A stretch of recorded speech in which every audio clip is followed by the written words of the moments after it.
Hello बच्चों। ये वक्त बदला, बदली एक कहानी, इस चैप्टर की याद पुरानी। ना लगाओ मेरे जख्मों पर मरहम, ना लगाओ मेरे जख्मों पे मरहम। ये है इस चैप्टर की आखिरी निशानी। जल्दी से हम स्टार्ट करेंगे। देखिए, वक्त आ गया है। आज हमें last topic solution and it's concentration terms को अंडरस्टैंड करना है।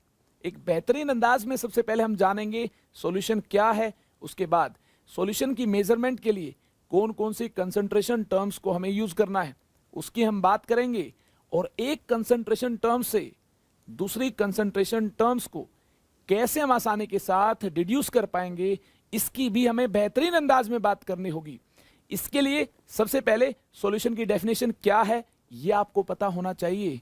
उसके बाद हम बारीकी से सॉल्यूशन के कंपोनेंट्स, कंसंट्रेशन टर्म्स की डिटेल में बात करेंगे। आइए मेरे साथ सॉल्यूशन की डेफिनेशन क्या है इसको जानने के लिए। Solution is a homogeneous mixture of two or more components whose composition may be altered within certain limits। देखिए, ये लिमिट्स क्या है, होमोजेनियस मिक्सचर का क्या मीनिंग है, इसको हमें अंडरस्टैंड करना होगा, उसके बाद ही हम आगे चल पाएंगे।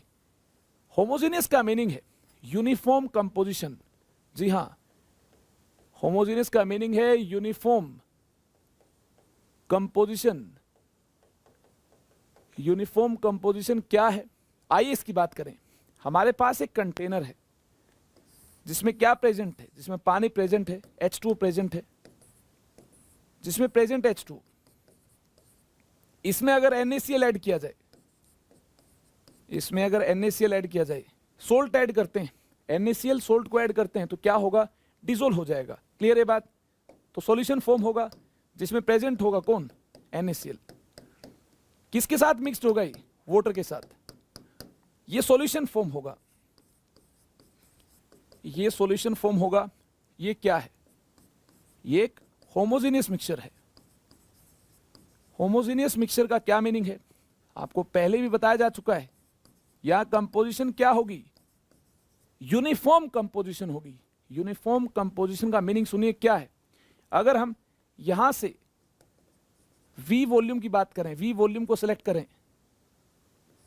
और यहां से V वॉल्यूम को सिलेक्ट करें, तो जो अमाउंट NaCl का होगा, जो अमाउंट वाटर का होगा, ये सेम होगा। मान लेते हैं इस V वॉल्यूम में, इस V वॉल्यूम में X ग्राम NaCl है, X ग्राम NaCl है, एंड Y ग्राम H2 है। तो यहां अगर V वॉल्यूम सेलेक्ट करते हैं तो यहां भी X ग्राम क्या मिलता है, NaCl मिलता है, और Y ग्राम ही क्या मिलता है, Y ग्राम H2 मिलता है। ऐसा नहीं है कहीं NaCl ज्यादा डिसोल्ड है, कहीं कम डिसोल्ड है, यूनिफॉर्मली डिसोल्ड है। क्लियर है बात। तो इस कंपोजिशन पर अगर बात की जाए तो हम क्या बोलेंगे इस मिक्सचर को, इस मिक्सचर को हम होमोजेनियस मिक्सचर बोलेंगे, और ये सॉल्यूशन होगा। क्लियर है बात। अगर यूनिफॉर्मली डिस्ट्रीब्यूटेड नहीं होगा एक कंपोनेंट दूसरे कंपोनेंट के साथ, तो हम क्या बोलेंगे उस केस में, मिक्सचर होमोजेनियस नहीं है, मिक्सचर क्या है, हेट्रोजेनियस है। जैसे सैंड को वाटर में मिक्स करते हैं, कभी 100% मिक्सिंग हो ही नहीं पाएगी। सैंड फ्लोट करती है वाटर के ऊपर, आपने देखा होगा। अगर सैंड फ्लोट करती है तो ऐसे मिक्सचर को क्या बोलेंगे, अगर सैंड कंप्लीटली डिसोल्व नहीं होगी तो ये हेट्रोजीनियस मिक्सचर होगा, होमोजेनियस मिक्सचर नहीं होगा। ये सॉल्यूशन का केस नहीं है। यहां पर NaCl वाटर में कंप्लीटली डिसोल्व होता है, तो किसका केस होगा, ये यूनिफॉर्म मिक्सचर का, और ये क्या है, सॉल्यूशन है। अब यहां पर देखिए, सर्टेन लिमिट्स तक ही NaCl वाटर के अंदर डिसोल्व हो सकता है। बिल्कुल, NaCl को डिसोल्व करते जाएंगे, करते जाएंगे, करते जाएंगे, डिसोल्व होना एक लिमिट के बाद बंद हो जाएगा। यानी सैचुरेशन पॉइंट के बाद NaCl वाटर में डिसोल्व नहीं हो पाएगा। सैचुरेशन पॉइंट से पहले डिसोल्व होता रहेगा, होता रहेगा, होता रहेगा, और सैचुरेशन पॉइंट अटेन हो जाएगा। यानी एक सॉल्वेंट की कैपेसिटी होती है डेफिनेट अमाउंट ऑफ सोल्यूट को डिसोल्व करने की। जो डिसोल्व करवा रहा है वह कंपोनेंट सॉल्वेंट है, और जो डिसोल्व हो रहा है वह कंपोनेंट सोल्यूट है। इसकी पूरी बारीकी से हम बात करेंगे। यानी जो सॉल्वेंट डिसोल्व करवाता है दूसरे कंपोनेंट को, उसकी कैपेसिटी होती है वो फिक्स्ड अमाउंट ऑफ सोल्यूट को ही डिजोल्व करवा सकता है, और मैक्सिमम अमाउंट जो सोल्यूट का डिजोल्व हो सकता है उस पर्टिकुलर सोलवेंट के अंदर, उस पॉइंट को हम बोल देंगे सैचुरेशन पॉइंट अटेन हो चुका है। सैचुरेशन पॉइंट क्या है, सैचुरेशन पॉइंट के बाद क्या होगा, सैचुरेशन पॉइंट से पहले डिसोल्यूशन होता है, उसके बाद एक लिमिट अटेन हो जाती है, मैक्सिमम जहां पर सोल्यूट का अमाउंट डिसोल्व होता है उस पॉइंट को हम सैचुरेशन पॉइंट बोलते हैं। इसकी और पूरी माया हम अंडरस्टैंड करेंगे आयनिक इक्विलिब्रियम चैप्टर के अंदर। तब तक हमें यहाँ कंसंट्रेशन टर्म्स में काफी अच्छे से क्लैरिटी लेकर आने हैं, यानी हमें एक लिमिट तक ही डिसोल्व करना है, ये बात काफी अच्छे से अंडरस्टैंड हो चुकी है। अब हमें ये जो कंपोनेंट्स हैं सोल्यूट सोलवेंट, इसकी पूरी माया को जानना है। कंपोनेंट्स दो होते हैं सॉल्यूशन के, एक सोल्यूट दूसरा सोलवेंट। सोल्यूट कौन सा कंपोनेंट है, आइए इसकी बात करें। और कंपोनेंट्स हैं क्या, the substances that make up a homogeneous mixture और solution are called components of solution. It has two components, number 1 solute, number 2 solvent. देखिए सोल्यूट क्या है, जो कंपोनेंट डिसोल्व होता है उसको हम क्या बोलते हैं, सोल्यूट बोलते हैं, यानी जिसकी क्वांटिटी क्या है, कम है, जो डिसोल्व होता है जिसकी क्वांटिटी क्या है, कम है, वह कंपोनेंट सोल्यूट है। The component of solution which dissolves in solvent is called solute. इसको जानने के लिए हमें सोलवेंट जानना होगा। अभी यहां केवल आप ये देख लीजिए, एक सॉल्यूशन हमारे पास है, एक सॉल्यूशन हमारे पास है जिसमें नंबर ऑफ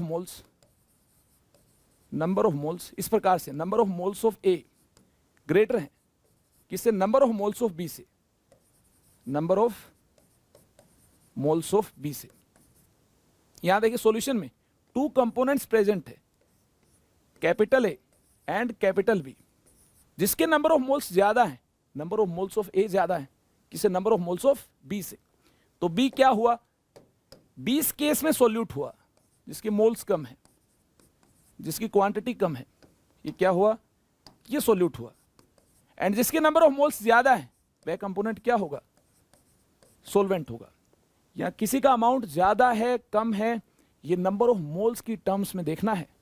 ये आपको बिल्कुल भी कंफ्यूज नहीं होना है कि मास की टर्म्स में देखना है या वॉल्यूम की टर्म्स में देखना है, किसका अमाउंट ज्यादा है या कम है, ये हम नंबर ऑफ मोल्स की टर्म्स में देखेंगे। कोई कंपोनेंट दूसरे कंपोनेंट में डिसोल्व कब होगा, देखिए जब दूसरे कंपोनेंट का अमाउंट क्या है, ज्यादा है, और पहले कंपोनेंट का अमाउंट क्या है जिसको डिसोल्व होना है उसका अमाउंट कम है, तो हम बोल सकते हैं कम अमाउंट के साथ जिसके नंबर ऑफ मोल्स कम है उसे सोल्यूट बोलेंगे, जिसके नंबर ऑफ मोल्स ज्यादा है उसे हम सोलवेंट बोलेंगे। यहां पर क्वांटिटी और अमाउंट हमें नंबर ऑफ मोल्स की टर्म्स में ही कंसिडर करना है। तो देखिए अब बारे सोलवेंट की, सोलवेंट क्या है, the component of solution which dissolves the other component is called solvent. जो दूसरे कंपोनेंट को डिसोल्व करवाता है वह कंपोनेंट सोलवेंट है, और दूसरा कंपोनेंट जो डिसोल्व होता है वह कंपोनेंट कौन है, सोल्यूट है। अब यहां देखिए number of moles of A, number of moles of A greater है।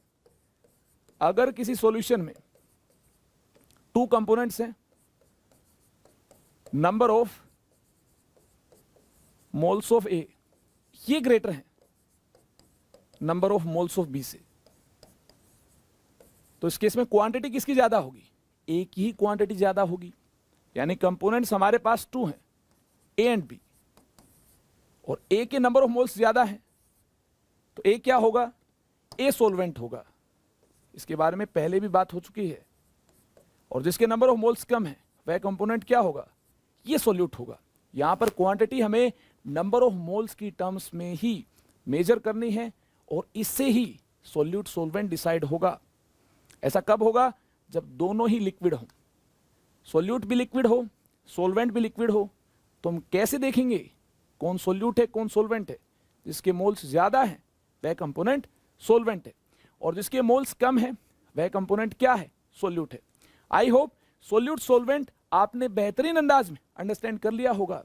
और जब सोल्यूट प्लस सोलवेंट की बात की जाएगी, सोल्यूट प्लस सोलवेंट,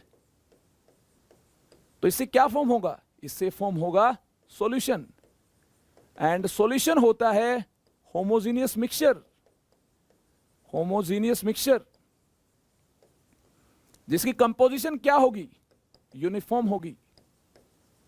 यानी मिक्सचर फॉर्म होने के बाद आप देखकर ये नहीं बता सकते ये सोल्यूट है, ये सोलवेंट है, इतना अच्छे से इंटरमिक्स हो जाएंगे कि आप अपनी आंखों से देखकर ये नहीं बता पाएंगे ये सॉल्यूशन में सोल्यूट है, ये सोलवेंट है। क्लियर है बात? तो वैसी कंपोजिशन अटेन हो जाना, यानी यूनिफॉर्म कंपोजिशन का हो जाना, एक दूसरे की इंटरमिक्सिंग काफी बेहतरीन अंदाज में हो जाना, ये रिजल्ट होगा किसका, सॉल्यूशन का। अब ऐसा हो हमारे पास एक कंपोनेंट सॉलिड हो और दूसरा कंपोनेंट लिक्विड हो। ध्यान से सुनिए, ये केस है जिसमें आप देखते ही सोल्यूट सोलवेंट की बात कर सकते हैं। एक कंपोनेंट हमारे पास लिक्विड है, ध्यान से सुनना, एक कंपोनेंट लिक्विड है और दूसरा कंपोनेंट क्या है, सॉलिड है। तो ऐसे केस में सोल्यूट सोलवेंट की बात हम बेहतरीन अंदाज में कर सकते हैं। कैसे? ये देखिए, सॉलिड को लिक्विड में डिसॉल्व किया गया, क्या फॉर्म हुआ, इससे सॉल्यूशन फॉर्म हुआ। ये आपके सामने है, सॉल्यूशन फॉर्म हुआ। और ये देखिए, लिक्विड ही होगा सॉल्यूशन भी, ऑब्वियस सी बात है। लिक्विड में सॉलिड डिसॉल्व हुआ होगा तो सॉल्यूशन भी क्या होगा, लिक्विड होगा। यहां आप देखते ही बता सकते हैं, कोई भी मैथमेटिकल कैलकुलेशन करने की जरूरत नहीं है। या देखते ही आप बता पाएंगे कौन सोल्यूट है कौन सोलवेंट है। देखते ही कैसे बता पाएंगे? देखिए, इस लिक्विड ने ही इस सॉलिड को डिसॉल्व करवाया होगा। किसने किसको डिसॉल्व करवाया होगा? लिक्विड ने सॉलिड को डिसॉल्व करवाया होगा। तो सॉलिड क्या हुआ, वह कंपोनेंट जो डिसॉल्व होता है, पीछे देखिए यही डेफिनेशन है, वह कंपोनेंट जो डिसॉल्व होता है, देख लीजिए, उसे हम क्या बोलेंगे, उसे हम सोल्यूट बोलेंगे। तो ये हुआ solute.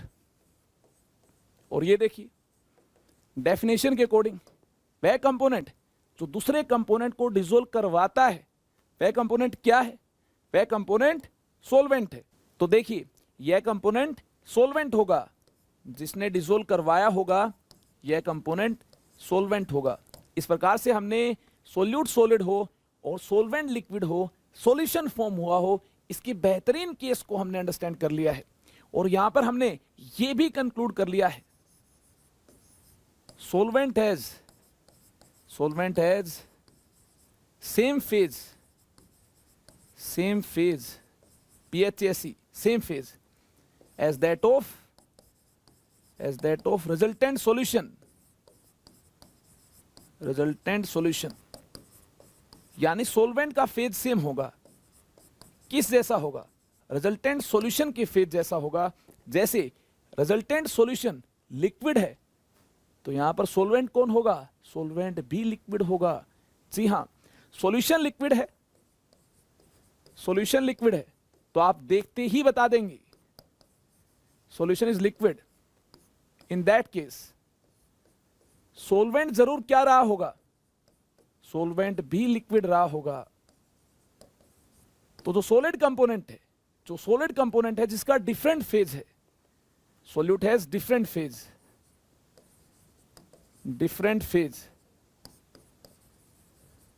as that of resultant solution से डिफरेंट फेज में है। तो हम क्या बोल देंगे, हम इस केस में बोल देंगे जिसका डिफरेंट फेज है वह कंपोनेंट सोल्यूट है, वह कंपोनेंट दूसरे कंपोनेंट में डिसॉल्व हुआ है, और डिसॉल्व करवाने वाला कंपोनेंट आपके सामने है, ये होगा सोलवेंट। देखिए, अब केस 2 हमारे पास है, अगर दोनों ही कंपोनेंट लिक्विड फॉर्म में हो तो क्या होगा। अगर होमोजेनियस मिक्सचर बना है तो अब भी क्या हुआ होगा, सॉल्यूशन की फॉर्मेशन हुई होगी, बोल सकते हैं। अगर सोल्यूट है कैपिटल बी और सोलवेंट है कैपिटल ए, दोनों के दोनों लिक्विड फेज में एग्जिस्ट करते हैं, दोनों के दोनों क्या है, लिक्विड है। तो इस केस में हम देखते ही यहां पर आंसर नहीं कर पाएंगे। इस केस में हमें चेक करने होंगे नंबर ऑफ मोल्स किसके कम है किसके ज्यादा है। देखिए, अगर ऐसा मिलता है, नंबर ऑफ मोल्स को चेक करने पर ऐसा मिलता है, नंबर ऑफ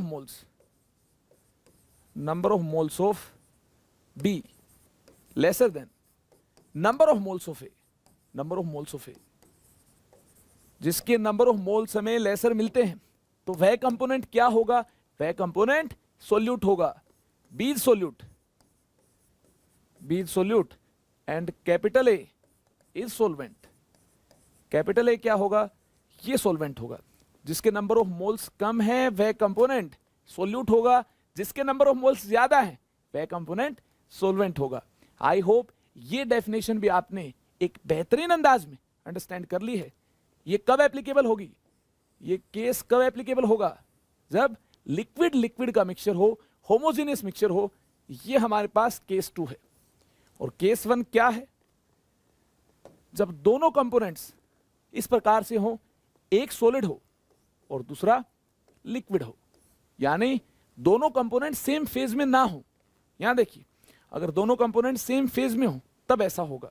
देखिए, अगर आप सॉल्यूट सॉल्वेंट की पूरी कहानी को अंडरस्टैंड कर चुके हैं तो वक्त हो गया है आगे चलने का, कंसंट्रेशन टर्म्स को जानने का. सॉल्यूशन की मेजरमेंट कंसंट्रेशन टर्म्स को यूज करते हुए होगी. यानी अगर हमें कंसंट्रेशन टर्म का पता है तो आसानी के साथ हम ये बता सकते हैं कितना सॉल्यूट प्रेजेंट है और कितना सॉल्वेंट प्रेजेंट है. और अगर हम सॉल्यूट सॉल्वेंट का अमाउंट जानते हैं तो आसानी के साथ उनको एक्सप्रेस भी किया जा सकता है ज्यादा साइंटिफिक लैंग्वेज में, कंसंट्रेशन टर्म्स की फॉर्म में किस प्रकार से उनको एक्सप्रेस किया जा सकता है. ये हम आज के सेशन में अब जानेंगे. सबसे पहले हमारे सामने एक बेहतरीन कंसंट्रेशन टर्म है जिसकी हेल्प से हम जानेंगे. ये मास परसेंटेज है.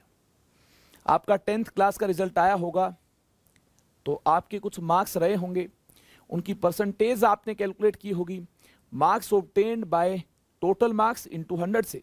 ऐसे ही मास परसेंटेज को भी केमिस्ट्री की दुनिया में डिफाइन किया गया है. It is defined as mass of solute present in per 100 gram of solution. देखिए, डेफिनेशन की तो हम बात कर चुके हैं. क्या फॉर्मूला होगा इसका? मास of solute in gram divided by mass of solution. Mass of solution, और सॉल्यूशन का मास क्या होगा? मास of solute plus mass of solvent into 100. ये क्या है? ये मास परसेंटेज है. क्लियर है बात? इसको यूज करते हुए आसानी के साथ हम सॉल्यूट की मास परसेंटेज को एक्सप्रेस कर सकते हैं. ऐसे ही हम सॉल्वेंट की मास परसेंटेज को भी एक्सप्रेस कर सकते हैं. जी हाँ, यहां क्या होगा फिर? Mass of solvent in gram divided by mass of solution in gram into 100. आइए इसको और ज्यादा बेहतरीन अंदाज में अंडरस्टैंड करना है तो इसके लिए हमारे पास एक सॉल्यूशन है और इस सॉल्यूशन में H2SO4 की मास परसेंटेज हमें गिवन है. ये सॉल्यूशन है H2SO4 प्लस वाटर का. इसमें प्रेजेंट है H2SO4 एंड पानी H2O. ये प्रेजेंट है और ये आपको गिवन है mass percentage of H2SO4 is 7. Mass percentage 7 है. इसका क्या मीनिंग है?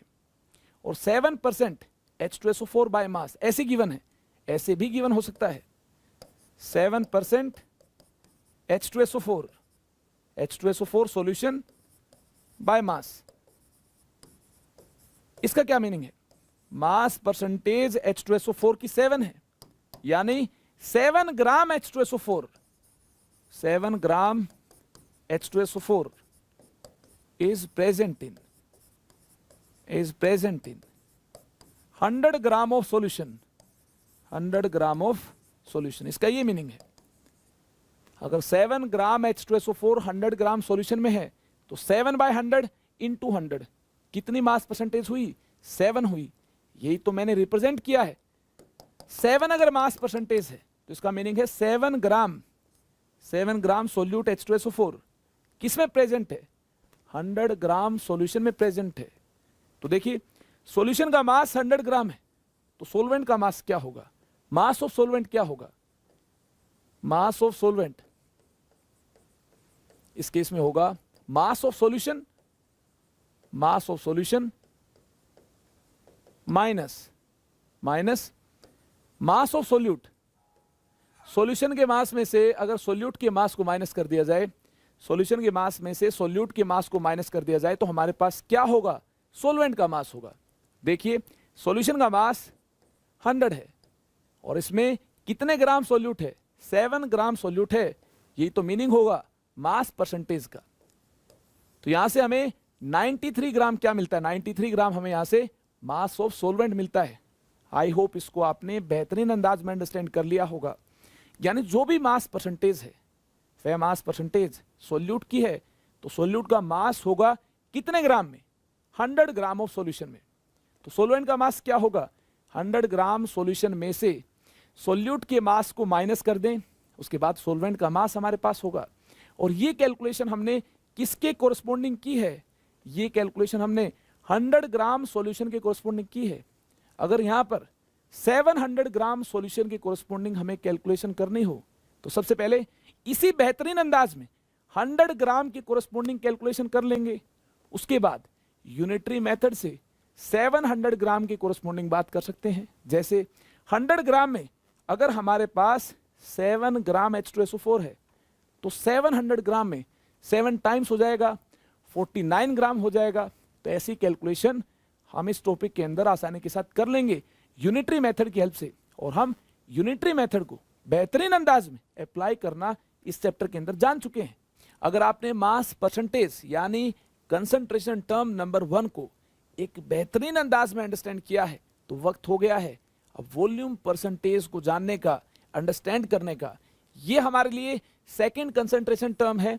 इसकी सबसे पहले डेफिनेशन को हम जानेंगे, पहचानेंगे, फॉर्मूला की बात करेंगे। उसके बाद इसके मीनिंग को एक एग्जाम्पल की हेल्प से भी हमें जरूर अंडरस्टैंड करना है। देखिए वॉल्यूम परसेंट क्या है, it is defined as volume of solute in millilitre or ml present in per 100 ml of solution.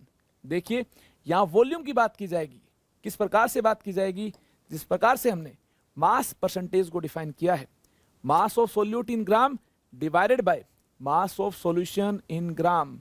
ऐसे ही वॉल्यूम परसेंटेज को हमें बेहतरीन अंदाज में डिफाइन करना होगा। कैसे, volume of solute in ml divided by volume of solution in ml into 100। देखिए किस प्रकार से डिफाइन करना होगा। ये हमारे पास वॉल्यूम परसेंटेज है, volume percentage of solute is equal to volume of solute in ml millilitre divided by volume of solution in ml into 100। ये है वॉल्यूम परसेंट। जिस प्रकार से आपने सोल्यूट की वॉल्यूम परसेंट को इंडिकेट किया है, उसी प्रकार से बेहतरीन अंदाज में सोलवेंट की वॉल्यूम परसेंटेज को भी रिप्रेजेंट किया जाता है। मैक्सिमम टाइम हम वॉल्यूम परसेंट ऑफ सोल्यूट को ही यूज करेंगे, इसलिए मैंने वॉल्यूम परसेंटेज ऑफ सोल्यूट को इंडिकेट किया है। अगर यहां पर वॉल्यूम परसेंटेज ऑफ सोलवेंट को हमें इंडिकेट करना हो तो क्या हो जाएगा, यहां पर volume of solute in ml की बजाय क्या हो जाएगा, volume of solvent in ml divided by volume of solution in ml into 100। इस प्रकार से वॉल्यूम परसेंटेज ऑफ सोलवेंट को भी इंडिकेट किया जा सकता है, लेकिन मैंने यहां पर वॉल्यूम परसेंटेज ऑफ सोल्यूट को ही इंडिकेट किया है। आई होप ये पॉइंट आपको क्लियर होगा। अगर ये पॉइंट आपको क्लियर है तो ये देखिए, ये हमारे पास एक सॉल्यूशन है HNO3 एंड H2O का। ध्यान से देखिए, सॉल्यूशन हमारे पास है HNO3 प्लस H2O का।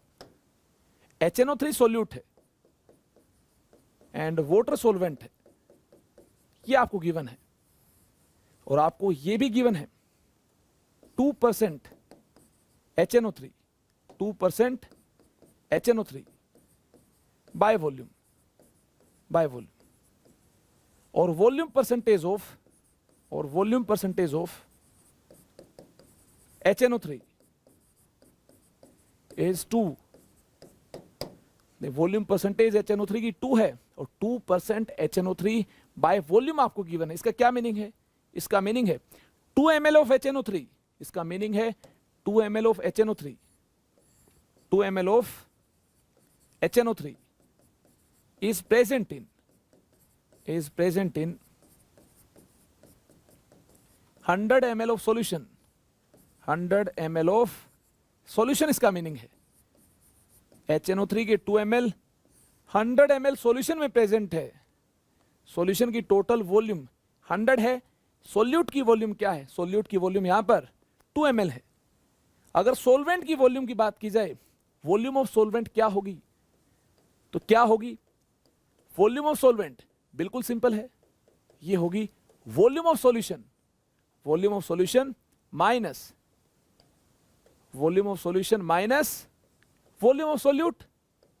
सॉल्यूशन की वॉल्यूम में से सोल्यूट की वॉल्यूम को माइनस करते हैं तो किसकी वॉल्यूम मिलेगी? हमें वॉल्यूम मिलेगी सोलवेंट की। देखिए, वॉल्यूम ऑफ सॉल्यूशन में से वॉल्यूम ऑफ सोल्यूट को मैंने माइनस किया इस प्रकार से बेहतरीन अंदाज में। हमारे पास देखिए 100 minus 2 98 ml volume of solution होगी। आई होप इसको आपने काफी अच्छे से अंडरस्टैंड किया है। ये कैलकुलेशन हमने 100 ml सॉल्यूशन के कोरस्पॉन्डिंग की है। 100 ml सॉल्यूशन में 2 ml सोल्यूट होगा और 98 ml सॉल्वेंट होगा। अगर 500 ml सॉल्यूशन के कोरस्पॉन्डिंग कैलकुलेशन करनी हो तो जो भी वॉल्यूम आपको यहां पर सॉल्वेंट सोल्यूट की मिल पाई है, इसको हमें 5 से मल्टीप्लाई करना होगा। अगर 100 ml सॉल्यूशन की बजाय 500 ml होगा तो सोल्यूट के अमाउंट को 5 से मल्टीप्लाई करना होगा, सोल्वेंट के अमाउंट को भी 5 से मल्टीप्लाई करना होगा। इतना तो आप कर ही लेंगे। अगर आपके पास 100 ml सॉल्यूशन के कोरस्पॉन्डिंग सोल्वेंट की वॉल्यूम एंड सोल्यूट की वॉल्यूम का डेटा है तो फिर गिवन अमाउंट के कोरस्पॉन्डिंग आसानी के साथ बेहतरीन अंदाज में यूनिटरी मेथड को यूज करते हुए आप कैलकुलेशन करते हुए ये चेक कर सकते हैं उस गिवन अमाउंट के कोरस्पॉन्डिंग कितनी वॉल्यूम सोल्यूट की होगी, कितनी वॉल्यूम सोल्वेंट की होगी। आइए आगे चलते हैं। अब वक्त हो गया है थर्ड कंसंट्रेशन टर्म यानी मास बाय वॉल्यूम परसेंट को अंडरस्टैंड करने का। जिस प्रकार से हमने मास परसेंटेज वॉल्यूम परसेंटेज को अंडरस्टैंड किया है, जाना है, ठीक उसी प्रकार से आज हमें मास बाय वॉल्यूम परसेंटेज को भी अंडरस्टैंड करना है, जो कि एक थर्ड कंसंट्रेशन टर्म है।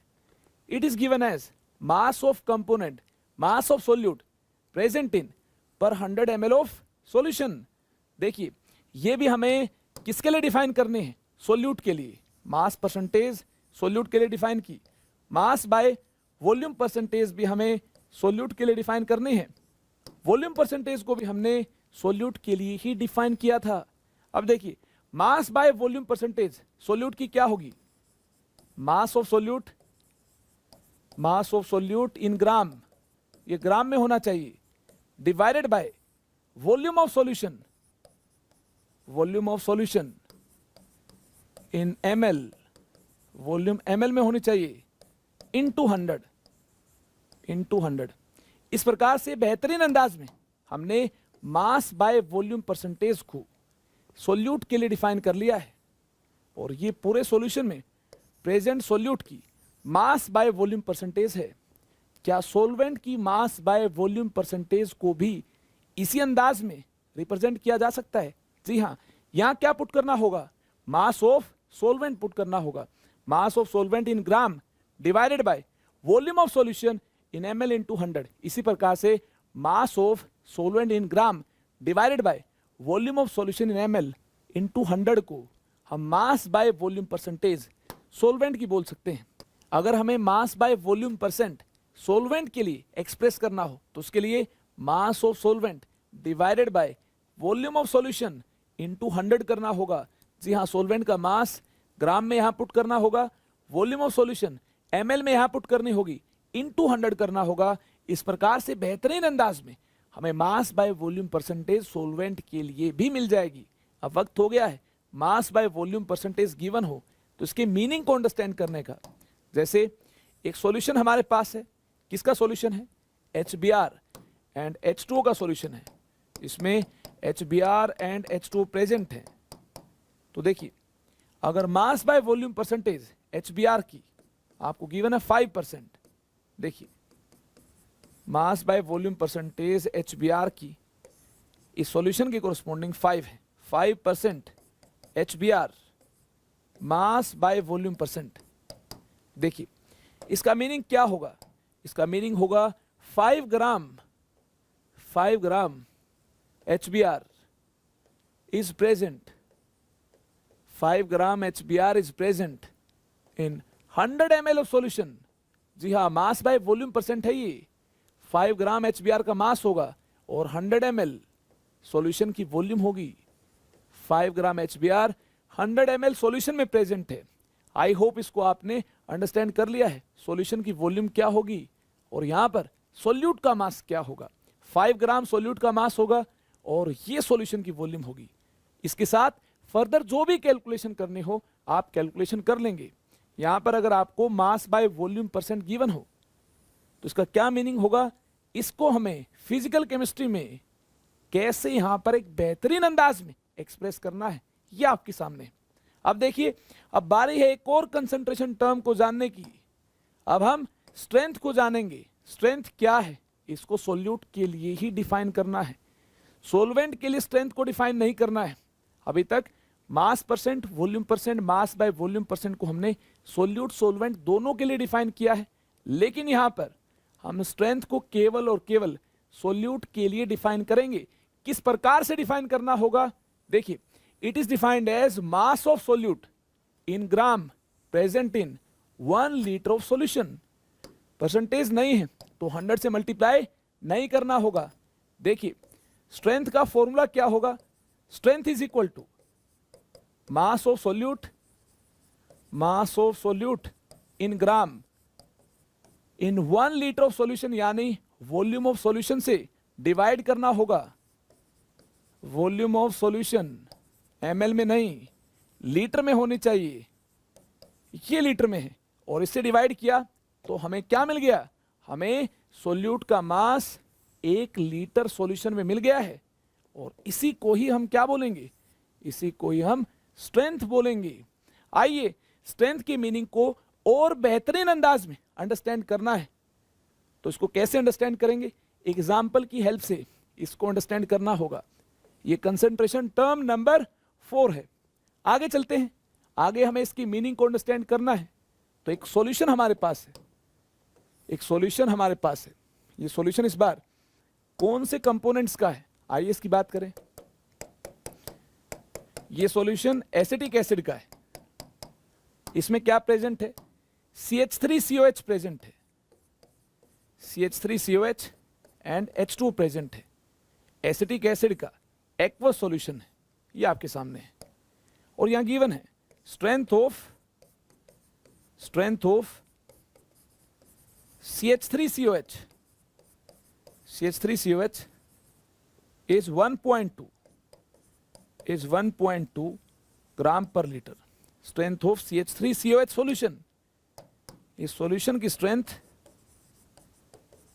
1.2 ग्राम पर लीटर है। इसका क्या मीनिंग है, इसका मीनिंग है 1.2 ग्राम एसिटिक एसिड इन 1 लीटर। जी हाँ, स्ट्रेंथ का यही तो मीनिंग होता है, mass of solute in gram present in 1 litre of solution. तो इसका मीनिंग क्या हुआ, इसका मीनिंग देखिए ये हुआ 1.2 gram of acetic acid CH3COH in 1 litre of solution. 1 litre solution में 1.2 ग्राम एसिटिक एसिड प्रेजेंट है। ये स्ट्रेंथ का मीनिंग होगा। जितने भी स्ट्रेंथ होगी सॉल्यूशन की, उसका मीनिंग है उतना ग्राम सॉल्यूट 1 लीटर में प्रेजेंट है, क्योंकि हमने वॉल्यूम ऑफ सॉल्यूशन से डिवाइड कर दिया है। अगर आप इसका फॉर्मूला ध्यान से देखें तो आपने मास ऑफ सॉल्यूट को वॉल्यूम ऑफ सॉल्यूशन से क्या किया है, डिवाइड किया है। मास ग्राम में है और वॉल्यूम लीटर में। जो भी स्ट्रेंथ होगी उसका क्या मीनिंग होगा, उतने gram solute in 1 litre. I hope ये आपने अंडरस्टैंड कर लिया है। V लीटर सॉल्यूशन में X ग्राम सॉल्यूट है, 1 लीटर में क्या होगा, X बाय V। क्लियर है बात, इतना ग्राम सॉल्यूट होगा, यानी जितनी स्ट्रेंथ होगी उतने ग्राम सॉल्यूट होगा किसमें, 1 लीटर सॉल्यूशन में। आई होप इसके मीनिंग को आपने अंडरस्टैंड किया होगा और इस बेहतरीन एग्जांपल से आपको फील हो भी गया होगा। जैसे 1.2 ग्राम पर लीटर ये स्ट्रेंथ है, तो 1.2 ग्राम ये सॉल्यूट का मास 1 लीटर सॉल्यूशन में है। चलिए अब आगे चलना होगा। स्ट्रेंथ के बाद concentration term number 5 mole fraction को हमें डिस्कस करना होगा। मोल फ्रैक्शन को ग्रीक लेटर काई से रिप्रेजेंट करते हैं। काई ऐसा देखिए, ग्रीक लेटर काई से इसको रिप्रेजेंट करते हैं। आइए डेफिनेशन की बात करें। मोल फ्रैक्शन की डेफिनेशन क्या है? The ratio of number of moles of component, solute और सोलवेंट दोनों के लिए डिफाइन किया जाता है। The ratio of number of moles of component, solute और solvent, to total number of moles, number of moles of solute plus number of moles of solvent. ये क्या होगा? ये होगा मोल फ्रैक्शन। जी हाँ, this ratio is named as mole fraction. एक container हमारे पास है जिसमें दो कंपोनेंट है, एक कंपोनेंट सोलवेंट है और दूसरा कंपोनेंट सोल्यूट है। देखिए, अगर सोलवेंट को कैपिटल ए से रिप्रेजेंट किया हो और सोल्यूट को कैपिटल बी से रिप्रेजेंट किया हो, सोल्यूट के number of moles N B हो, number of moles of solute, number of moles of solute अगर हो एन बी, और अगर number of moles of solvent N A हो, number of moles of solvent ये हो एन ए, तो देखिए मोल फ्रैक्शन ऑफ सोलवेंट क्या होगा? देखिए, मोल fraction of solute and mole fraction of solvent को किस प्रकार से एक बेहतरीन अंदाज में हम यहां पर रिप्रेजेंट करेंगे और उनसे रिलेटेड कुछ अच्छी अच्छी बातें जानेंगे जिनको हमें क्वेश्चंस में यूज करना होगा। देखिए, मोल फ्रैक्शन ऑफ सोलवेंट काई ए क्या है? ये ratio of number of moles of component bye total number of moles है, यानी number of moles of solvent bye total number of moles, Na plus Nb। Na है number of moles of solvent and Na plus Nb क्या है? Number of moles of solvent plus number of moles of solute, यानी total number of moles. तो ये क्या हुआ? ये हुआ मोल फ्रैक्शन ऑफ सोलवेंट। ठीक इसी प्रकार से ये देखिए, काई बी को भी आसानी से रिप्रेजेंट किया जा सकता है, number of moles of solute divided by total number of moles Na plus Nb। तो काई बी क्या हुआ? ये है मोल फ्रैक्शन ऑफ सोल्यूट। ये 1 है, ये 2 है, तो 1 प्लस 2 से हमें क्या मिलता है? 1 plus 2 on adding 1 and 2 we get, देखिए क्या मिलता है। इनको ऐड करने से हमें मिलता है mole fraction of A plus mole fraction of B. यहां पर न्यूमिनेटर में Na प्लस Nb होगा, Na प्लस Nb होगा, और डिनोमिनेटर में क्या होगा? Na प्लस Nb यहां से, Na प्लस Nb यहां से, यानी एलसीएम क्या होगा? Na प्लस Nb होगा। कैंसिल होने के बाद मोल फ्रैक्शन ऑफ कंपोनेंट का सम ऑलवेज क्या मिलेगा? ये कैंसिल होने के बाद मोल फ्रैक्शन ऑफ कंपोनेंट का सम ऑलवेज 1 मिलेगा। वेरी इंपॉर्टेंट, अगर एक कंपोनेंट का मोल फ्रैक्शन आपके पास है तो दूसरे कंपोनेंट का मोल फ्रैक्शन आसानी के साथ कैलकुलेट किया जा सकता है। जिसका मोल फ्रैक्शन आपने कैलकुलेट किया है उसको 1 में से माइनस कर देंगे तो दूसरे कंपोनेंट का हमारे पास क्या होगा? मोल फ्रैक्शन होगा। आई होप इसको आप याद रखेंगे, इससे कैलकुलेशन में आपको आसानी हो जाएगी। 1 डिवाइडेड बाय 2 से क्या मिलता है?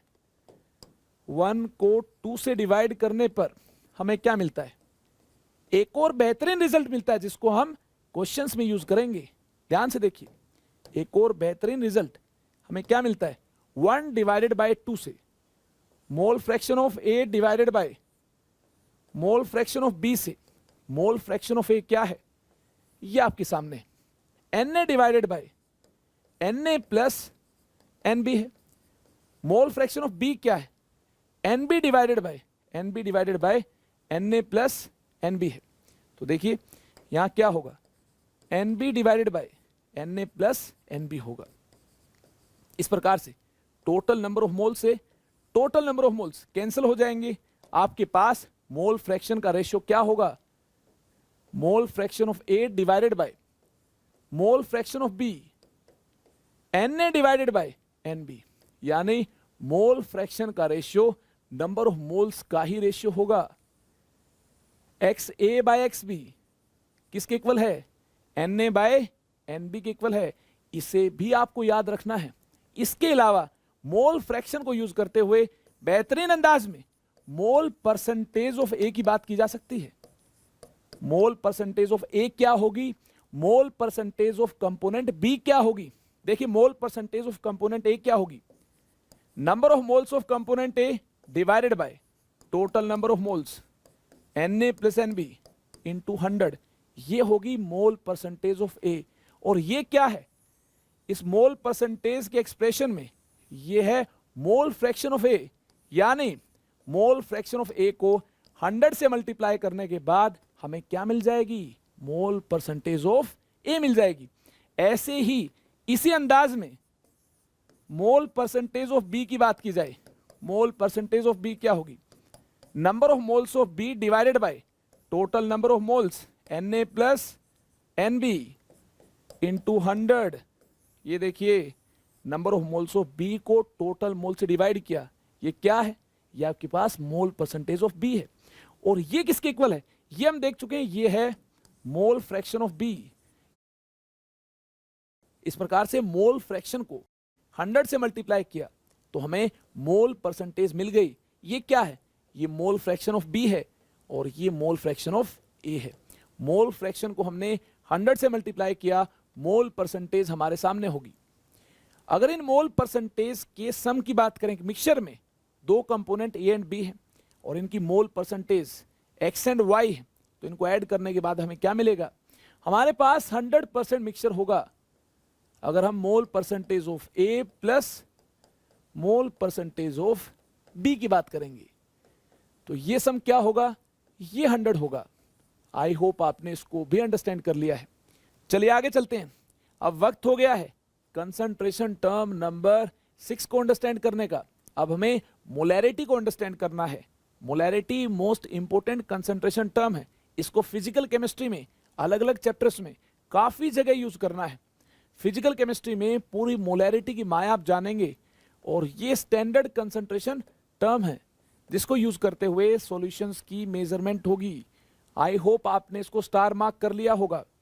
यहां कैपिटल एम का मीनिंग क्या है, मोलर, इसका मीनिंग है मोलैरिटी आपको गिवन होगी। एक्स मोलर, वाई मोलर, इसका मीनिंग है मोलैरिटी आपको गिवन है। Capital M is molar. आइए इसकी डेफिनेशन की बात करें। Number of moles of solute present in 1 litre of solution is called molarity. Molarity को भी सोल्यूट के रिस्पेक्ट में ही डिफाइन किया गया है। कैसे, मोलैरिटी कैपिटल एम क्या होगी, देखिए number of moles of solute divided by volume of solution in litre, volume of solution in litre. इस प्रकार से सोल्यूट के नंबर ऑफ मोल्स को volume of solution in litre से डिवाइड करने के बाद हमें क्या मिल पाएगी, मोलैरिटी मिल पाएगी।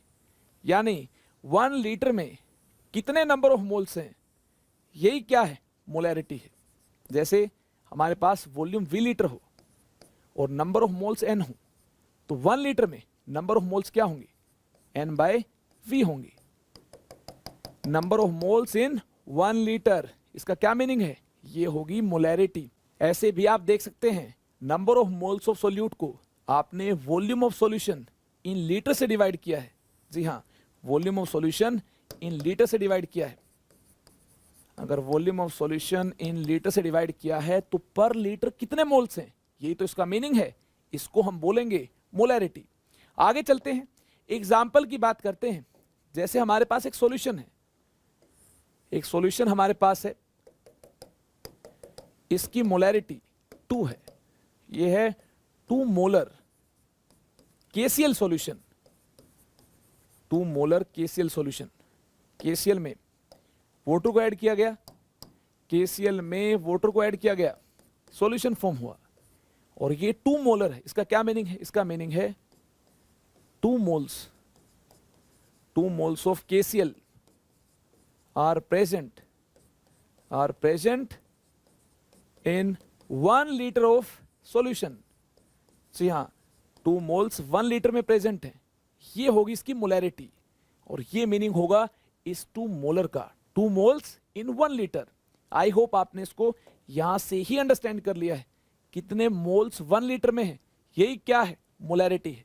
अगर 2 मोलर सॉल्यूशन है, 2 मोल कितने लीटर में है, 1 लीटर में है, यही तो होगा इसका मीनिंग। अगर आपने अंडरस्टैंड कर लिया है तो आगे चलते हैं। आगे हमें एक और एग्जाम्पल को अंडरस्टैंड करना है। इस बार हमारे पास Al2SO4 थ्राइस है और इसकी मोलैरिटी 0.4 है। अगर ये आयोनाइज होता है एक्वस सॉल्यूशन में, कौन कौन से आयंस में? एल्यूमिनियम 3+ में, SO4 2- में। इन आयंस का नंबर क्या होगा? देखिए आयंस का नंबर 1Al2SO4 थ्राइस के रिस्पेक्ट में हम ऐसे चेक कर सकते हैं। यहां 2 एल्यूमिनियम है तो 1Al2SO4 थ्राइस आयोनाइज हुआ होगा, तो कितने Al3+ आयन बने होंगे? 2 Al3+ आयंस बने होंगे। यहां देखिए 1Al2SO4 थ्राइस में 3SO4 प्रेजेंट है, तो इसके आयोनाइज होने के बाद 3SO4 2- आयंस बने होंगे। देखिए इसके 1 मोल से इसके 2 मोल बने होंगे, इसके 1 मोल से इसके 3 मोल बने होंगे। इसकी मोलैरिटी 0.4 है तो इसकी मोलैरिटी जस्ट डबल हो जाएगी। देखिए इसके 1 मोल से इसके 3 मोल्स बने होंगे तो इसकी मोलैरिटी 0.4 है तो इसकी मोलैरिटी 3 × 0.4 हो जाएगी। आई होप आयंस की मोलैरिटी क्या होगी इसको भी आपने आसानी के साथ अंडरस्टैंड किया होगा। जितने टाइम्स इस वन सब्सटेंस के रिस्पेक्ट में आयंस का नंबर होगा उतने टाइम्स ही क्या हो जाएगी? मोलैरिटी हो जाएगी। ऐसा क्यों? वॉल्यूम तो सेम है। इसी सॉल्यूशन में ये सब्सटेंस प्रेजेंट था, इसके आयोनाइज होने के बाद इसी सॉल्यूशन में क्या होंगे? ये आयंस होंगे। इस प्रकार से वॉल्यूम सेम है, इनका नंबर ही डिफर कर रहा होगा। जितने टाइम्स ये सॉल्यूशन में अपीयर होंगे उतने टाइम्स ही मोलैरिटी हो जाएगी। आई होप इस टाइप के इलेक्ट्रोलाइट के केस में, इस टाइप के सब्सटेंस के डिसोसिएशन के केस में आप आसानी के साथ मोलैरिटी को इस प्रकार से रिप्रेजेंट कर पाएंगे। और ये हमेशा ध्यान रखना है, ये तब वैलिड होगा जब ये 100% डिसोसिएट हुआ हो। अगर 100% डिसोसिएट नहीं होगा तो आगे फिजिकल केमिस्ट्री के डिफरेंट चैप्टर्स में जानेंगे तो हम कैसे मोलैरिटी को एक्सप्रेस कर पाएंगे। चलिए आगे चलते हैं। आगे हमें टेम्परेचर डिपेंडेंसी की बात करनी है। कंसंट्रेशन टर्म्स टेम्परेचर पर भी डिपेंड करती हैं। क्या मोलैरिटी टेम्परेचर पर डिपेंड करती है? बिल्कुल करती है। मोलैरिटी के अलावा और कौन कौन सी ऐसी कंसंट्रेशन टर्म्स हैं जो टेम्परेचर डिपेंडेंट है, और ये हम कैसे चेक करते हैं कि ये कंसंट्रेशन टर्म टेम्परेचर डिपेंडेंट है या नहीं है? आइए इसकी एक बेहतरीन अंदाज में बात करें। Some concentration terms depend on volume of solution और solvent. The volume changes as temperature is varied. Such concentration terms are temperature dependent concentration terms. जी हाँ, concentration terms involving volume, very important point. Concentration terms involving volume are temperature dependent. देखिए होगा क्या जब temperature को increase करते हैं, तो particles दूर दूर जाएंगे, पार्टिकल्स के बीच अट्रैक्शन कम हो जाएगी। जी हाँ, पार्टिकल्स दूर दूर जाएंगे। तो जनरली टेम्परेचर इंक्रीज करने पर, पार्टिकल्स के दूर दूर जाने पर हम बोल सकते हैं वॉल्यूम क्या हुई होगी? इंक्रीज हुई होगी। और ये हम जानते हैं मोलैरिटी वॉल्यूम के साथ इस प्रकार से रिलेटेड है। अगर वॉल्यूम इंक्रीज हुई है तो मोलैरिटी डिक्रीज होगी। इस प्रकार से हम टेम्परेचर के वेरिएशन के साथ वॉल्यूम के वेरिएशन की बात कर सकते हैं। और वॉल्यूम का वेरिएशन हम कंसंट्रेशन टर्म में इस प्रकार से अंडरस्टैंड कर सकते हैं। अगर ये इसके साथ इस प्रकार से इनवर्सली रिलेटेड है, वॉल्यूम ज्यादा होगी, टेम्परेचर इंक्रीज होगा, पार्टिकल्स दूर दूर जाएंगे, तो मोलैरिटी कम हो जाएगी। ध्यान से देखिए कौन कौन सी कंसंट्रेशन टर्म टेम्परेचर डिपेंडेंट है। Volume percent, mass by volume percent, strength, molarity, normality,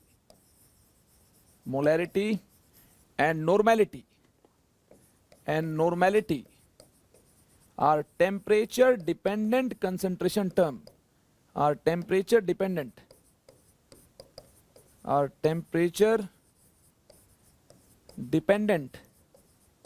concentration terms. ये देखिए टेम्परेचर डिपेंडेंट क्यों है, क्योंकि इन सभी कंसंट्रेशन टर्म्स में वॉल्यूम इन्वॉल्व है। आप अभी नॉर्मेलिटी को नहीं जानते हैं, नॉर्मेलिटी के बारे में पूरी कहानी आपको बाद में बताई जाएगी। जी हाँ, नॉर्मेलिटी को भी डिस्कस किया जाएगा, लेकिन आप इस क्वेश्चन का आंसर कर पाए इसलिए मैंने यहां पर नॉर्मेलिटी को भी इंक्लूड कर लिया है। नॉर्मेलिटी में भी वॉल्यूम इन्वॉल्व है, जहां जहां पर वॉल्यूम इन्वॉल्व है वो सभी कंसंट्रेशन टर्म्स टेम्परेचर डिपेंडेंट होगी। और टेम्परेचर इंडिपेंडेंट कौन कौन सी होंगी? देखिए जहां वॉल्यूम इन्वॉल्व नहीं है, मास परसेंटेज, मोलैरिटी के बाद आप जानेंगे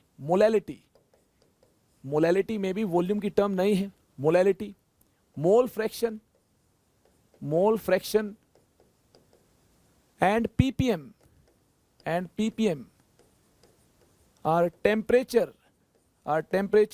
इंडिपेंडेंट कंसंट्रेशन टर्म्स, ये सभी टेम्परेचर इंडिपेंडेंट कंसंट्रेशन टर्म्स है। आइए, अगर आप इस पूरी माया को जान चुके हैं तो वक्त हो गया है ये जानने का डाइल्यूशन का क्या इफेक्ट होगा मोलैरिटी पर। जी हाँ, effect of dilution on molarity.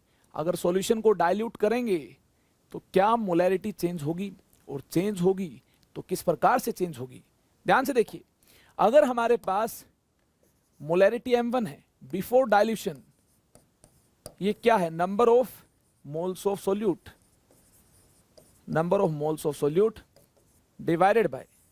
Divided by volume of solution.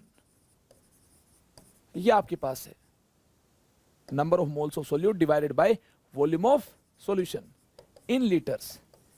ये मोलैरिटी आपके पास है, बिफोर डाइल्यूशन आपके पास है। अगर डाइल्यूशन करते हैं इसका क्या मीनिंग है? डाइल्यूशन का मीनिंग है एडिशन ऑफ वाटर।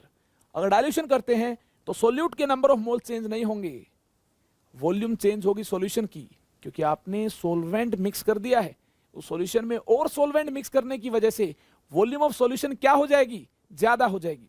अगर वॉल्यूम ऑफ सॉल्यूशन ज्यादा हो जाएगी तो देखिए डाइल्यूशन के बाद जो M2 होगी, मोलैरिटी M2 होगी, वह मोलैरिटी M1 से डिफरेंट होगी। जी हाँ, molarity after dilution M2 will be different from molarity before dilution. और ये आप देख भी सकते हैं, अगर वॉल्यूम ऑफ सॉल्यूशन इंक्रीज हो रही है, number of moles of solute उतने ही हैं। जब डाइल्यूशन करते हैं तो सोल्वेंट मिक्स करते हैं, पानी मिक्स करते हैं, यानी volume of solution he change होगी, नंबर ऑफ मोल सोल्यूट के चेंज नहीं होंगे। तो ये जो रेशियो है ये क्या हो जाएगा? अगर डिनोमिनेटर टर्म इंक्रीज हो जाएगी तो ये रेशियो डिक्रीज कर जाएगा। आई होप ये आपने अंडरस्टैंड कर लिया होगा। Molarity M2 after dilution lesser होगी मोलैरिटी M1 बिफोर डाइल्यूशन से। M2 is molarity after dilution, molarity after dilution, and M1 is molarity before dilution। Dilution से पहले वॉल्यूम कम थी, लेकिन डाइल्यूशन के बाद वॉल्यूम ज्यादा हुई तो मोलैरिटी कम हो जाएगी। आइए मोलैरिटी आफ्टर डाइल्यूशन को कैलकुलेट करें। ये हम देख चुके हैं, number of moles of solute remain same during dilution but volume of solution increases, hence molarity decreases. देखिए मोलैरिटी डिक्रीज हो गई है। चलिए वक्त हो गया है ये जानने का मोलैरिटी डाइल्यूशन के बाद क्या होगी। इससे रिलेटेड क्वेश्चंस भी आते हैं, न्यूमेरिकल सोल्व करना होगा, तो उसके लिए हमें सबसे पहले फॉर्मूला को एस्टेब्लिश करना होगा। Calculation of molarity after dilution, इसकी हमें बात करनी है। देखिए मोलैरिटी डाइल्यूशन के बाद क्या होगी? Calculation of molarity after dilution, M2 क्या होगी? आइए इसकी बात करें। इसके लिए हमें सबसे पहले बिफोर डाइल्यूशन मोलैरिटी वॉल्यूम क्या है उसे अंडरस्टैंड करना होगा। Before dilution molarity is M1 and volume is V1। इस सॉल्यूशन में हमने वाटर को मिक्स किया। देखिए वाटर की मिक्सिंग को ही या फिर सॉल्वेंट की मिक्सिंग को ही हम क्या बोलते हैं? हम बोलते हैं डाइल्यूशन हुआ है। यहां सॉल्वेंट कौन है? सॉल्वेंट वाटर है, और इसकी मिक्सिंग हुई है तो हम बोल सकते हैं डाइल्यूशन हुआ है। कितनी वॉल्यूम इसके अंदर ऐड की गई है, इसकी हमने V वॉल्यूम को ऐड किया है। इसके बाद क्या होगा, सॉल्यूशन की वॉल्यूम इंक्रीज हुई होगी। क्या हो जाएगी सॉल्यूशन की वॉल्यूम, V1 वॉल्यूम पहले से थी, सॉल्यूशन की वॉल्यूम हो जाएगी V1 plus V, V1 plus V हो जाएगी। ये होगी सॉल्यूशन की वॉल्यूम। और मोलैरिटी M2 हो जाएगी, जिसको हम नहीं जानते M2 क्या है।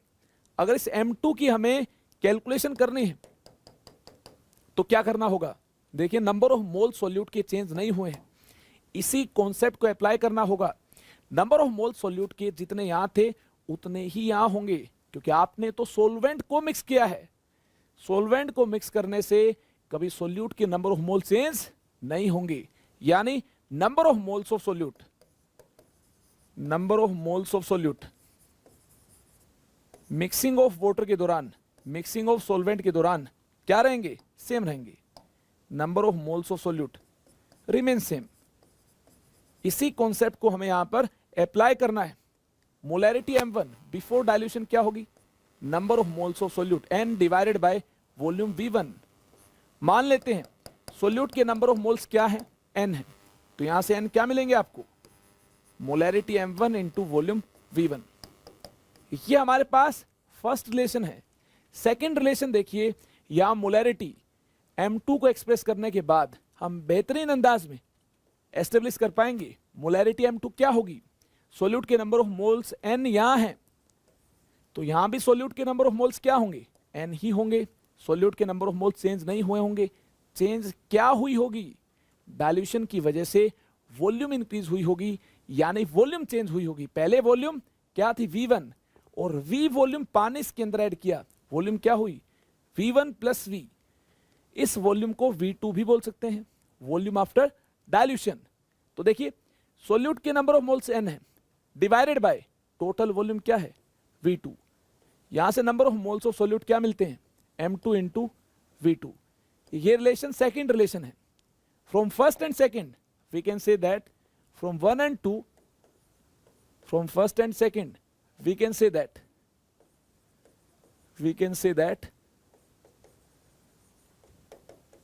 M1 V1 is equal to M2 V2। देखिए N है M1 V1 की इक्वल, और N इक्वल है M2 V2 के भी इक्वल, क्योंकि number of moles of solute same रहेंगे, डाइल्यूशन से पहले भी डाइल्यूशन के बाद भी। इनको मैंने इक्वेट किया, यहां से मुझे एक बेहतरीन रिजल्ट मिला, M1 V1 is equal to M2 V2। ये आपको याद रखना है, very important, very very important. This formula is used for calculation of molarity after dilution, dilution के बाद मोलैरिटी कैलकुलेशन के लिए इस बेहतरीन फॉर्मूला को हमें यूज करना है। V2 क्या होगी, V2 is volume of solution after dilution.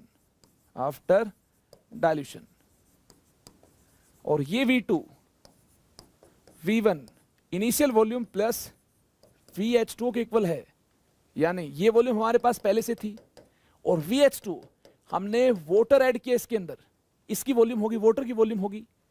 जितना भी वाटर आपने इसमें ऐड किया है ये उसकी वॉल्यूम होगी। M1 V1 आप जानते ही हैं, ये मोलैरिटी बिफोर डाइल्यूशन है। ये क्या है, मोलैरिटी बिफोर डाइल्यूशन। और V1 क्या है, वॉल्यूम बिफोर डाइल्यूशन। और यहां पर आप मेंशन कर सकते हैं VH2 क्या है, ये है volume of H2O, volume of H2 added.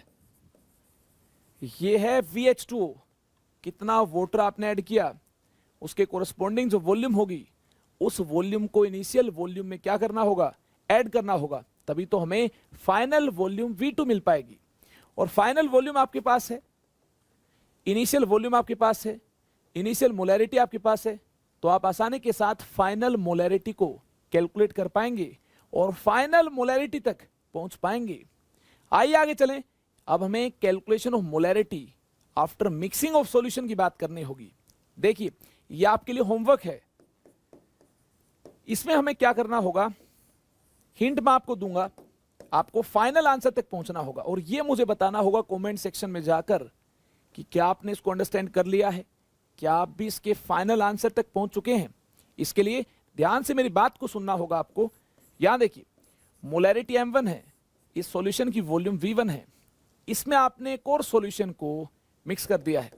Mixing के बाद मिक्स किया आपने एक और सॉल्यूशन को, मिक्सिंग के बाद देखिए मोलैरिटी क्या हो जाएगी, मोलैरिटी M3 हो जाएगी, मोलैरिटी M3 हो जाएगी और वॉल्यूम क्या हो जाएगी, V1 वॉल्यूम इसकी है, V2 वॉल्यूम इसकी है, तो ये वॉल्यूम क्या हो जाएगी, V3 होगी, V1 प्लस V2। और यहां देखिए मोलैरिटी सॉल्यूशन की M2 है, इसकी क्या M1 है, इसकी वॉल्यूम V2 है, इसकी वॉल्यूम V1 है। वॉल्यूम को तो इस प्रकार से ऐड किया जा सकता है, क्या मोलैरिटी को भी ऐड कर सकते हैं, क्या M1 प्लस M2 M3 के इक्वल होगी, क्या डायरेक्टली ऐसे ऐड कर दें, M1 प्लस M2 M3 के इक्वल है। जी नहीं, ऐसा बिल्कुल भी नहीं करेंगे, ऐसा नहीं करना है। मोलैरिटी एडिटिव नहीं होती है, मोलैरिटी को आप ऐसे ऐड नहीं कर सकते हैं। देखिए फाइनल मोलैरिटी M3 क्या होगी, M1 M2 V1 V2 की टर्म्स में, इसकी आपको बात करनी है। देखते हैं कितने स्टूडेंट्स यहां तक पहुंच पाएंगे। यह मैं आपको बताना चाहूंगा, M1 V1 plus M2 V2 is equal to M3 V3। ये रिजल्ट आपको मिलेगा जब आप ज्यादा दिमाग लगाएंगे और कैलकुलेशन करेंगे और फाइनल मोलैरिटी कैलकुलेट करना चाहेंगे, तो आपको फाइनल मोलैरिटी M3 यहीं से ही मिल पाएगी। और ये रिजल्ट आपको सबसे पहले एस्टेब्लिश करना होगा। जी हाँ, स्टार मार्क कीजिए, यहां तक आपको पहुंचना है, ये आपके लिए होमवर्क है। हिंट मैं आपको ये देना चाहता हूं, अगर आप यहां तक पहुंचना चाहते हैं, इसके लिए आपको ये करना होगा। अगर number of moles of solute N1 यहां है, number of moles of solute N2 यहां है, तो यहां number of moles of solute क्या होंगे, नंबर ऑफ मोल्स को तो ऐड कर ही सकते हैं, यहां number of moles of solute होंगे N1 प्लस N2। इसको यूज करते हुए आप फाइनल आंसर तक पहुंच पाएंगे, आप यहां तक पहुंच पाएंगे। ये आपको कमेंट सेक्शन में जाकर मुझे बताना है, क्या मिक्सिंग के केस में आप फाइनल मोलैरिटी इस प्रकार से रिप्रेजेंट कर चुके हैं, क्या आपने भी इस रिजल्ट को एस्टेब्लिश कर लिया है। देखते हैं कितने स्टूडेंट्स यहां तक पहुंच पाएंगे। चलिए आगे चलते हैं। आगे हमें एक और कंसंट्रेशन टर्म को जानना होगा। एक बेहतरीन कंसंट्रेशन टर्म हमारे सामने है, molality, concentration term number 7। Molality को कैसे डिफाइन करना है, आइए इसकी बात करें। Molality is defined as number of moles of solute in 1 kg of solvent. जी हां, मोलैलिटी को इस प्रकार से डिफाइन किया गया है, ध्यान से देखिए। मोलैलिटी स्मॉल m, इसका मीनिंग क्या है, मोलल। इसको डिफाइन इस प्रकार से किया गया है, number of moles of solute, moles of solute in 1 kg of solvent, यानी mass of solvent, mass of solvent in kilogram. ये मोलैलिटी है। स्मॉल m का मीनिंग क्या है, मोलल। मोलैलिटी में काफी स्टूडेंट्स को कंफ्यूजन होती है। मोलैलिटी में यहां number of moles of solute होंगे न्यूमिनेटर में, ये तो मोलैरिटी में भी number of moles of solute होंगे, लेकिन मोलैरिटी में यहां क्या होगा, volume of solution in litre. Molality में क्या होगा, मास ऑफ सोलवेंट इन किलोग्राम होगा। जी हां, ये आपको ध्यान रखना है। मोलैलिटी में जब इसको स्मॉल m से इंडिकेट किया जाए तो यहां क्या होगा, मास ऑफ सोलवेंट किस में होगा, किलोग्राम में होगा। मास ऑफ सोलवेंट किलोग्राम में होगा। आई होप इसको आपने अंडरस्टैंड कर लिया है। देखिए मोलैलिटी के बाद आगे चलते हैं। आगे हमें देखिए एक और कंसंट्रेशन टर्म की बात करनी है, जो कि कंसंट्रेशन टर्म नंबर 8 है, ppm, पार्ट्स पर मिलियन। क्या मीनिंग है पार्ट्स पर मिलियन का, इसकी हमें बेहतरीन अंदाज में बात करनी है, उससे पहले मैं आपको बताना चाहूंगा इस कंसंट्रेशन टर्म को तब यूज करना है जब सोल्यूट का अमाउंट काफी कम हो। बाकी कंसंट्रेशन टर्म को अगर हम यूज करेंगे तो वैल्यू काफी कम मिलेगी। इसको सिग्निफिकेंट बनाने के लिए, कंसंट्रेशन को सिग्निफिकेंट बनाने के लिए, अंडरस्टैंडिंग बनाने के लिए इसमें और ज्यादा हम क्या करेंगे, इसको हम पीपीएम में ही एक्सप्रेस करेंगे। जैसे हार्डनेस काफी कम होती है, एयर पोल्यूशन काफी कम होता है, इसको हमें पीपीएम में ही एक्सप्रेस करना होगा ताकि कंपैरिजन आसान हो पाए और हम इसको ज्यादा अच्छे से अंडरस्टैंड कर पाए। देखिए इस केस में पार्ट्स पर मिलियन को कैसे डिफाइन किया गया है। It is defined as number of parts of solute present in every million parts of the solution. ये जो नंबर ऑफ पार्ट्स है, ये number of parts by mass है। जिस प्रकार से मास परसेंटेज को हमने बेहतरीन अंदाज में रिप्रेजेंट किया था, वैसे ही पीपीएम को देखिए किस प्रकार से रिप्रेजेंट किया जाएगा। मास of solute in gram divided by mass of solution, mass of solution in gram into 10⁻⁶। देखिए अगर मिलियन पार्ट्स की बात की जाए तो किससे मल्टीप्लाई करना होगा, 10⁻⁶ से मल्टीप्लाई करना होगा। 1 मिलियन कितना होता है, 10⁻⁶ होता है, ये आप जानते हैं। अगर मास परसेंटेज की बात की जाए तो यहाँ 100 से मल्टीप्लाई करना होगा। अगर हमें कंसंट्रेशन टर्म को यहाँ सिग्निफिकेंट बनाना है, अगर सोल्यूट का अमाउंट काफी कम है तो एक बड़े नंबर से मल्टीप्लाई करना था। ये बड़ा नंबर क्या है, देखिए 10⁻⁶ है। 10⁻⁶ से मल्टीप्लाई करने के बाद हम पीपीएम को सिग्निफिकेंट बना पाएंगे और इस प्रकार से इस बेहतरीन अंदाज में इस कंसंट्रेशन टर्म को हम रिप्रेजेंट कर पाएंगे। इसके बाद आपको जानना होगा नॉर्मेलिटी कंसंट्रेशन टर्म को, कॉन्सेप्ट ऑफ इक्विवेलेंट मास को, नंबर ऑफ ग्राम इक्विवेलेंट्स को, लॉ ऑफ केमिकल इक्विवेलेंस को, रिडॉक्स टाइट्रेशन को। इसके लिए मैं जल्द ही एक कंसेप्ट बूस्टर सेशन आपके लिए लेकर आने वाला हूं जिसमें इन एडवांस टॉपिक्स के बारे में बात होगी। तो आपको तब तक क्लास नोट्स को रिवाइज करते रहना है, हंसते रहना है, मुस्कुराते रहना है, रिवीजन बार बार करने हैं। रिवीजन नहीं करेंगे ये सारे टॉपिक्स आपके दिमाग पे रिटेन नहीं रह पाएंगे और फिजिकल केमिस्ट्री आपकी वीक हो जाएगी। बार बार मैं आपको बता चुका हूं ये चैप्टर फिजिकल केमिस्ट्री का बेस है। इसी चैप्टर से फिजिकल केमिस्ट्री में ज्यादा कंफर्टेबल हुआ जा सकता है। अब हमारी मुलाकात होगी नेक्स्ट चैप्टर में। तब तक के लिए नमस्कार, बाय बाय, टेक केयर। पढ़ाई करते रहें, ऑल द वेरी बेस्ट।